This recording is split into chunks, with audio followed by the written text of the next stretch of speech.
Je sais que vous aimez les histoires de bijoux. Alors aujourd'hui, je vous propose, juste après avoir écouté ce podcast, d'aller sur un autre podcast, La Voix des bijoux. C'est le tout nouveau podcast de l'École des Arts Joailliers avec le soutien de Van Cleef et Arpels.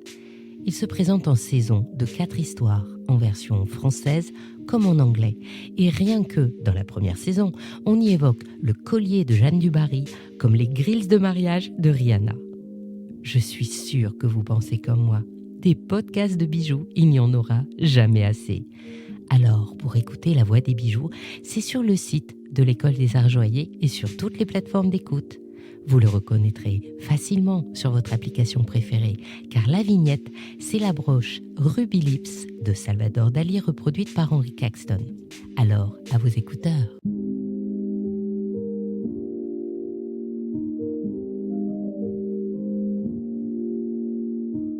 Parce que chaque semaine qui commence est un nouveau départ, j'avais envie de vous lire une histoire. Alors je vous propose le bijou comme un bisou du dimanche soir. Aujourd'hui, j'ai envie de vous raconter l'histoire de Simon, une famille de joailliers et un joaillier des familles. Je suis donc avec Simon-Pierre Rosset-Goléjac. Bonjour Simon-Pierre. Bonjour Anne. Cette histoire de famille de joailliers, ça commence quand ? Ça commence avec mon père qui a commencé la joaillerie en 1950 à peu près, qui a travaillé pour des grandes maisons et qui s'est installé à son compte, ici même où vous êtes, Anne, c'est-à-dire dans un jardin au milieu de Saint-Germain-des-Prés. C'était son atelier pour recevoir les clients, mais aussi pour tout fabriquer sur mesure, en plein cœur de Saint-Germain-des-Prés, pas loin du musée de la Croix. C'est un lieu assez exceptionnel. Et mon père a commencé ici, je pense, vers les années 1960, 65, quelque chose comme ça. Mon père était très passionné. C'est un métier qu'il a continué assez tard, je crois jusqu'il est à peu près, on va dire 65, presque 70 ans. Si moi, il recevait les clients dans ce jardin, il faut passer par tout un petit dédale de couloirs, il faut connaître. C'est vraiment une adresse un peu secrète à Paris. C'est vraiment un joaillier, oui, de famille. Les gens le connaissaient, ce n'est que du bouche à oreille. Parce que les gens, se donnaient l'adresse. Et voilà, mon père a toujours travaillé de cette façon. Et qui s'appelait comment ? Mon père s'appelle Alain Rosset. Et le nom de ma mère était de Goléjac. Quand j'ai monté mon entreprise, moi, par la suite, mon père travaillait toujours. J'ai voulu qu'on n'ait pas forcément le même nom pour que ce soit plus facile, pour nous trouver, nous différencier chacun. Et donc, j'ai pris aussi le nom de ma mère. C'est pour ça que la joaillerie s'appelle Rosset-Goléjac. Et lui, il avait appris son métier comment ? À l'époque, ça ne se faisait pas à l'école. Alors lui, il a appris vraiment en apprentissage. Dans une maison qui s'appelait Rouvenat, dans laquelle il a passé plusieurs années, qui vient de se relancer maintenant. Puis je crois qu'après quelques années, 5 ans, il est venu s'installer ici et il a démarré tout doucement, tout seul. Il fabriquait tout seul, à l'ancienne, sans les techniques qu'on utilise aujourd'hui de fonte et de choses comme ça. C'est ça qui est assez rigolo. Les techniques ont complètement changé. Ce n'était évidemment que des soudures au chalumeau. Maintenant, on arrive à faire des soudures aussi au laser, etc. Une technique à l'ancienne, sans toutes les technologies qui sont venues, quoi. Et tu te souviens d'une de ces pièces ? Je me souviens surtout de Pierre qui m'a montré. Nous, on habitait juste à côté, dans l'immeuble sur le jardin. Et je me souviens plusieurs fois être venu à l'atelier et qui m'ait montré des saphirs assez exceptionnels, des pierres assez exceptionnelles. Donc c'est surtout ça dont je me souviens. Et ensuite, il faisait des bagues. On était quand même sur de la joaillerie plus classique, à l'époque, ou des solitaires, ou des bagues entourage. Voilà, il y avait ces 4 pierres précieuses qu'on utilisait tout le temps, les diamants, émeraudes, rubis, saphirs. Et maintenant, c'est vrai qu'on voit par exemple beaucoup de saphirs de couleur, de saphirs roses, de saphirs jaunes, de saphirs verts, etc. Toutes ces pierres n'étaient pas exploitées. Toutes ces pierres dont on parle beaucoup maintenant, qui sont les spinels, etc., n'étaient pas tellement utilisées. Mon père travaillait principalement avec des diamants, des saphirs, des rubis. Est-ce qu'il travaillait l'or, le platine, c'était l'époque ? Oui, ce que je continue à faire d'ailleurs, du travail exclusivement sur or et platine. Alors, les différentes couleurs d'or, hein, ça peut être or blanc, or jaune ou or rose. Est-ce qu'il a eu des prix, des récompenses? Je crois que sa récompense, surtout, ça a été qu'il y ait beaucoup de clients qui viennent le voir. Non, mais je me souviens de beaucoup de monde ici, malgré que l'endroit était pas facile à trouver. C'était fléché, mais il fallait passer par une cour, des petits couloirs, etc. Il y avait une petite salle d'attente avant ce salon de joaillerie qui est dans le jardin. Et mon rôle était non seulement de fabriquer les bagues, mais aussi d'aller ouvrir la porte, etc., et de recevoir les clients. Et je me souviens que dans cette petite salle d'attente, il y avait quand même pas mal de monde. Et ça, c'était une super récompense, ça, quand même. Parce que du coup, tu es rentré dans l'atelier de ton père très tôt. En fait, c'est un métier qu'on commençait tôt. À cette époque, moi, où j'ai commencé, je me souviens qu'à l'école, on ne pouvait pas rentrer après 18 ans. J'ai commencé chez lui vers 16 ans, donc en faisant un apprentissage aussi. L'apprentissage se passait évidemment la plupart du temps chez mon père, et je crois qu'on avait à peu près une journée ou deux de formation parallèlement à l'école du Louvre. Il t'a fait commencer par quoi? Il m'a fait commencer par un truc qui était vachement particulier à cette époque, en utilisant un peu des outils qui étaient un petit peu dépassés pour me montrer comment est-ce qu'il travaillait à l'époque. Et je me souviens très bien, parce que maintenant on travaille avec des moteurs pour pouvoir percer, pour pouvoir travailler le métal.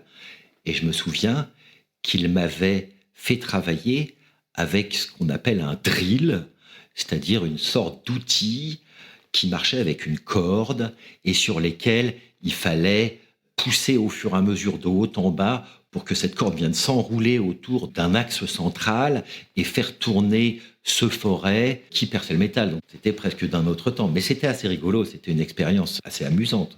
Et donc, il t'a fait commencer tout de suite dans le métal. Il t'a pas fait un truc du genre, fais d'abord du dessin, puis après de la cire, puis après de...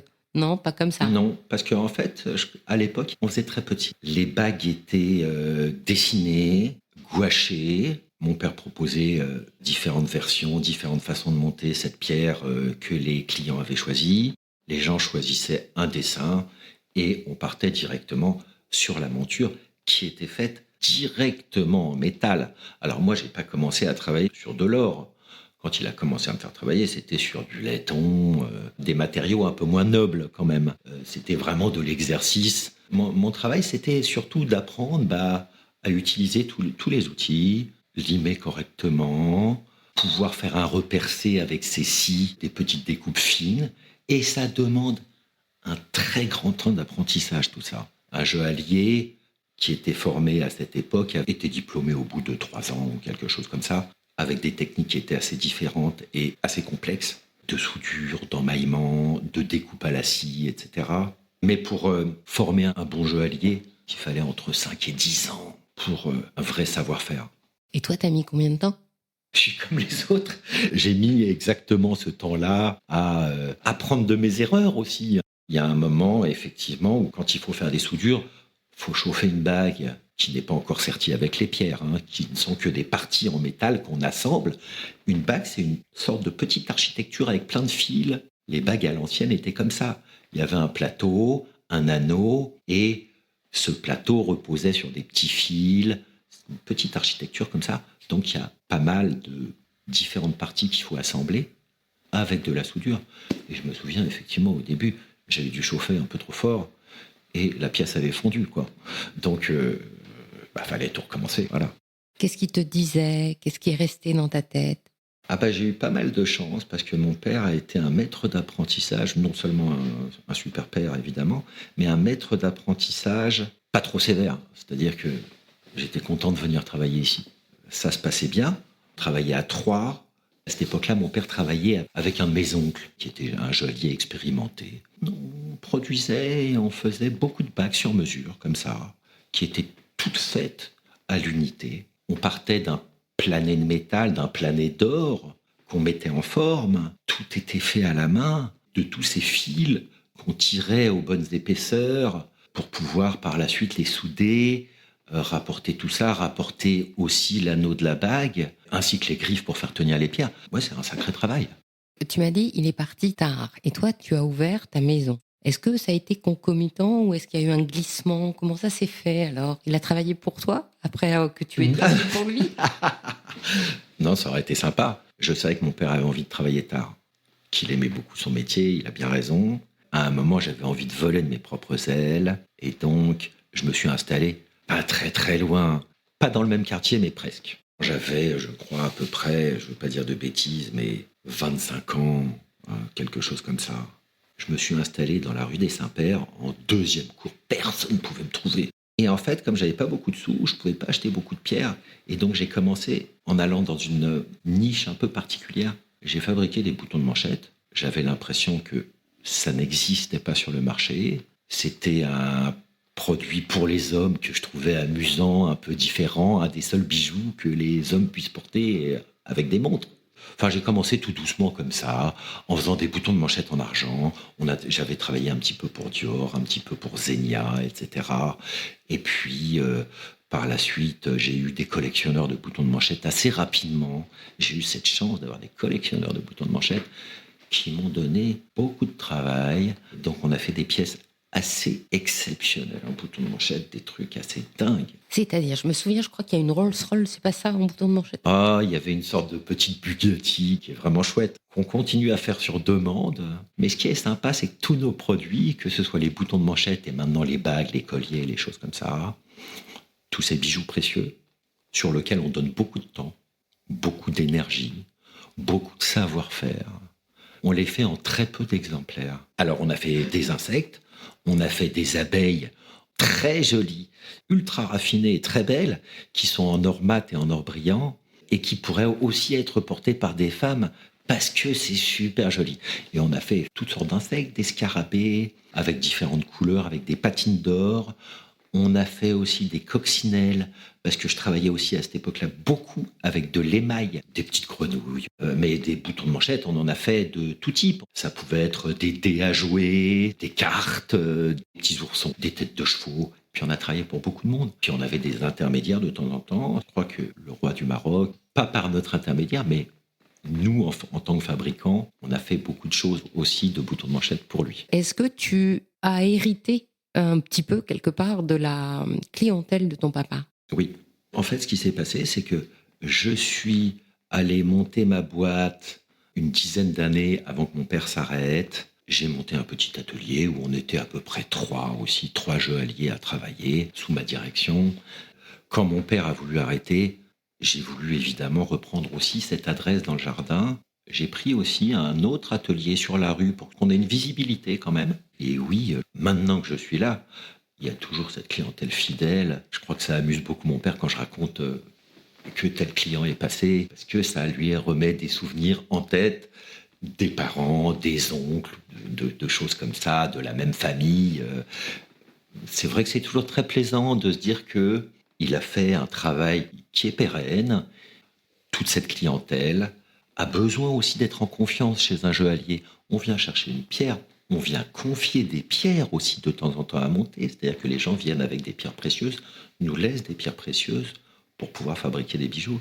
Il faut être vraiment dans une confiance avec son joaillier. Moi, je trouve que c'est quand même quelque chose d'important. Ce qu'on va raconter aux auditeurs, c'est comment on s'est rencontrés. J'ai fait un MBA Management du Luxe à l'Institut National de la Gémologie et je devais faire un mémoire. Et en fait, tu as eu la gentillesse de m'accueillir dans ta maison pendant un mois pour essayer, je dis bien, de m'apprendre quelques tours avec mes mains. Donc j'ai fait un peu de dessin. J'ai fait un peu de gouache, j'ai fait de la cire. J'étais tellement nulle que vous m'avez donné de la plastiline. Enfin bref, ça c'est ma petite histoire avec toi.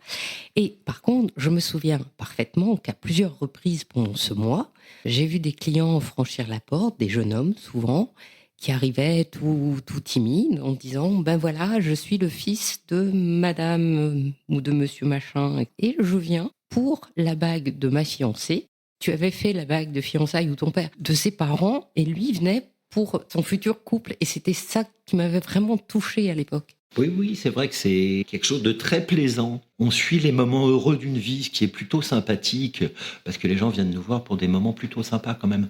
Ils viennent nous voir pour leur fiançailles, pour leur mariage, pour des bagues de naissance, parce qu'ils ont envie de faire un cadeau de mariage de 10 ans, 5 ans, 50 ans. Et c'est vraiment quelque chose que j'apprécie de plus en plus, en fait, surtout. De retrouver ces clients, d'avoir vraiment de l'amitié pour eux aussi, quoi. Alors justement, c'est une question que j'allais te poser. Quand on se marie, on met une alliance. Quand on se fiance, souvent c'est une bague. Et après, est-ce qu'il y a une règle? Est-ce que, je sais pas, premier enfant, bracelet, deuxième enfant, collier? Je sais pas, j'imagine. Dis-moi. Traditionnellement, si je reviens à la génération de mon père, à 18 ans, toutes les jeunes filles avaient un collier de perles. Ça se fait plus tellement maintenant. En revanche, il y a aussi des fabrications de chevalières. Les jeunes femmes et les jeunes hommes, quand ils sont diplômés ou quand ils viennent d'être majeurs, les parents ont envie de leur retransmettre, juste de faire graver leurs armoiries voilà, sur pierre ou sur métal. Ça, c'est en règle générale souvent les premiers cadeaux, mis à part évidemment le baptême et des choses comme ça. Ensuite, c'est surtout évidemment beaucoup les bagues de fiançailles, les alliances, et par la suite, il y a aussi des bagues de naissance. Ça arrive que de vouloir fêter un anniversaire d'année de mariage ou tout simplement des 30 ans de leurs épouses. Vraiment, on les voit dans des occasions vraiment sympathiques. Moi, j'avais une amie qui s'était fait faire un collier et à chacun de ses enfants, elle s'était fait faire un petit bonhomme qui représentait le garçon ou la fille et il s'accrochait au collier. Et donc, à la fin, elle en avait évidemment plusieurs. Voilà, nous on essaye de faire beaucoup de créations comme ça aussi, des choses qui ont un peu de sens.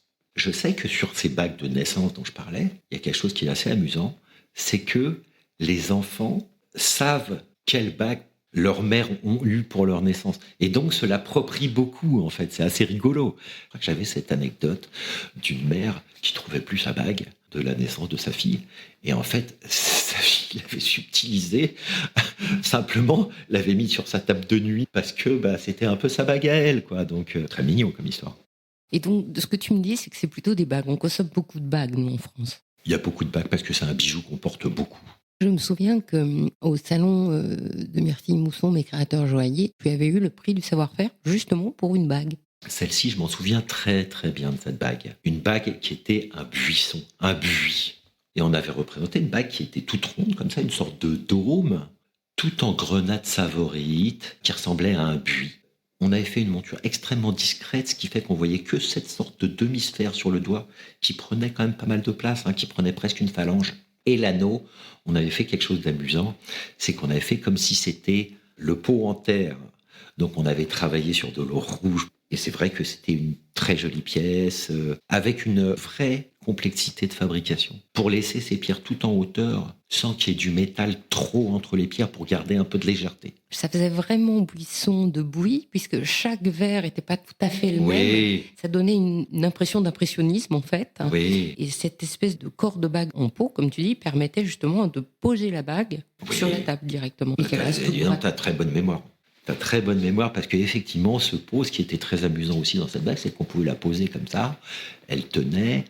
C'était une bague qui était assez facilement portable quand même. Et du coup, autour du buis, c'était rodier noir, si je me souviens bien. Autour du buis, on avait fait pour que les pierres vertes ressortent. T'as une très bonne mémoire aussi, parce qu'effectivement, on avait fait exprès d'utiliser des pierres de différentes couleurs pour faire ressortir ce camailleux. Un vert plus clair qui faisait ressortir un vert un petit peu plus foncé, etc. On avait travaillé avec tout un camailleux de verre, de pierres rondes, assez proches les unes des autres, mais avec un tout petit peu d'espace. Parce que très souvent, les pavages comme ça se font entièrement sur des planés en métal, et donc ça donne cette impression de lourdeur. Et ce qui était très joli dans cette bague, c'est que toutes les pierres étaient un peu en hauteur comme ça, tout au même niveau, mais qu'il n'y avait pas de métal, encore une fois, entre les pierres, et ça donnait une impression un peu de légèreté.